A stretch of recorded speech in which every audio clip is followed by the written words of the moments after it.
Assalamu alaikum and hi everyone. Welcome back to another episode of ERB Recipes. இன்னைக்கு நம்ம ERB கிச்சன்ல பார்க்க போறது ரொம்பவே ட்ரெடிஷனலான ஒரு ரெசிபி கலுத்தப்பம். இது எப்படி செய்யலாம்னு பார்க்கலாம் வாங்க.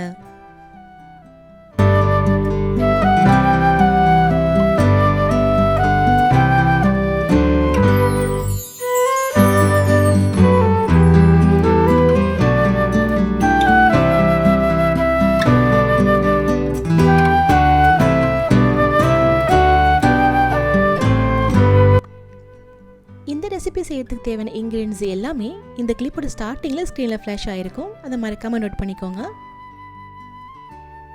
முதல்ல நம்ம எடுத்து வச்சிருக்கிற 1 கப் பாசிப்பயிரை நல்லா ட்ரை ரோஸ்ட் பண்ணிக்கலாம். ஒரு மிதமான தீயில வச்சு ஒரு 2-3 நிமிஷம் போல் நீங்கள் ட்ரை ரோஸ்ட் பண்ணிங்கன்னா கலர் நல்லா சேஞ்ச் ஆகும், நல்லா வாசனையும் வரும். கலர் சேஞ்ச் ஆகி நல்ல ஒரு வாசனை வர வரைக்கும் ஒரு 2-3 நிமிஷம் போல் தீயை சிம்மில் வச்சுக்கிட்டு நல்லா ட்ரை ரோஸ்ட் பண்ணிக்கோங்க. இந்த ரெசிபிக்கு நம்ம எடுத்துருக்கிற 1 கப் பச்சரிசியை ஒரு 2-3 மணி நேரத்துக்கு முன்னாடி ஊற வச்சுக்கோங்க. இப்போ பார்த்தீங்கன்னா பாசிப்பயிர் நல்ல கலர் சேஞ்ச் ஆகிருக்கு, நல்ல ஒரு அழகான வாசனையும் வர ஆரம்பிச்சிருச்சு. இப்போ நம்ம எடுத்து வச்சிடலாம். கொஞ்சம் ஆறின பிறகு நம்ம மிக்சர் ஜாரில் ஆட் பண்ணிக்கலாம்.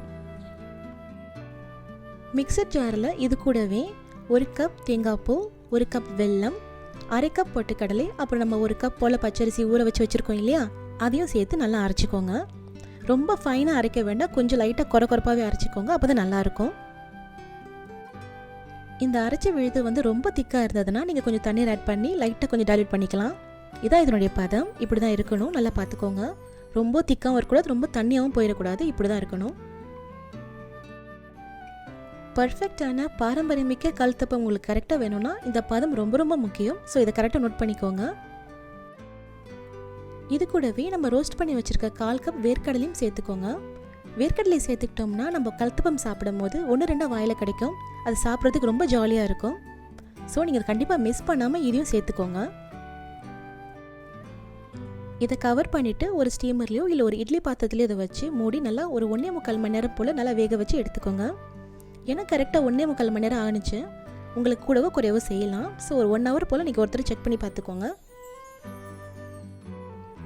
ரெகுலராக கேக் எப்படி வெந்துருச்சு நம்ம பார்ப்போம் இல்லையா, ஒரு ஸ்கியூவர்ஸ் வச்சோ இல்லை ஒரு ஸ்பூன் வச்சோ நீங்கள் நல்லா போக் பண்ணி பார்த்தீங்கன்னா அது நல்லா க்ளீனாக வரணும். அப்படி வந்துச்சுன்னா கலுத்தப்பம் ரெடி ஆகிடுச்சுன்னு அர்த்தம். நீங்கள் ஆஃப் பண்ணிடலாம். ஓரளவுக்கு ஆறின பிறகு அது நீங்கள் உங்கள் சர்விங் பிளேட்டில் நீங்கள் ட்ரான்ஸ்ஃபர் பண்ணிக்கலாம். பேட்டர் ஊற்றுறதுக்கு முன்னாடி நீங்கள் அந்த பாத்திரத்துக்கு நெய் தடவிக்கோங்க. அப்போ தான் எடுக்கிறதுக்கு நல்லா வசதியாக இருக்கும். நான் முன்னாடி உங்கள்கிட்ட மென்ஷன் பண்ண மறந்துட்டு அதான் இப்போ சொல்கிறேன். ஸோ நீங்கள் அதை நோட் பண்ணிக்கோங்க. பாரம்பரியமிக்க ரொம்பவே டேஸ்டான கலுத்தப்பம் இப்போ ரெடி ஆகிடுச்சு. இப்போ நம்ம கட் பண்ணி சூப்பராக சர்வ் பண்ண ஆரம்பிச்சிடலாம். இந்த டெக்ஸ்டரை பாருங்கள் எவ்வளோ சூப்பராக இருக்குன்னு. இப்படி தான் இருக்கணும். நம்ம ஆட் பண்ண வேர்க்கடலை அங்கங்கே ஒளிஞ்சிட்டு இருக்கிறப்பல 1-2 இருக்குது. இதை சாப்பிடும்போது உங்களுக்கு வாயில் கிடைக்கும்போது ரொம்ப ரொம்ப ஜாலியாக இருக்கும். அவ்வளவுதான், நமக்கு இப்போ சாப்பிட்றதுக்கு ஒரு ஹெல்தியான ட்ரெடிஷ்னலான ஒரு ஸ்நாக் இப்போ ரெடி ஆகிடுச்சு. இந்த ட்ரெடிஷ்னலான ரெசிபியை நீங்கள் கண்டிப்பாக ஒரு தடவை ட்ரை பண்ணி பாருங்கள். உங்கள் ஃபேமிலிக்கு கண்டிப்பாக பிடிக்கும். ட்ரை பண்ணி பார்த்துட்டு எப்படி இருந்ததுங்கிறத எனக்கு காமெண்ட் செக்ஷனில் சொல்லுங்கள். இந்த வீடியோ உங்களுக்கு பிடிச்சிருந்ததுன்னா like and share with friends and family. And மறக்காமல் ERB ரெசிபிஸை சப்ஸ்கிரைப் பண்ணி நோட்டிஃபிகேஷன் பட்டனை ஆன் பண்ணி வச்சுக்கோங்க. உங்களை சீக்கிரமாகவே சந்திக்கிறேன். தேங்க்ஸ் ஃபார் வாட்சிங்.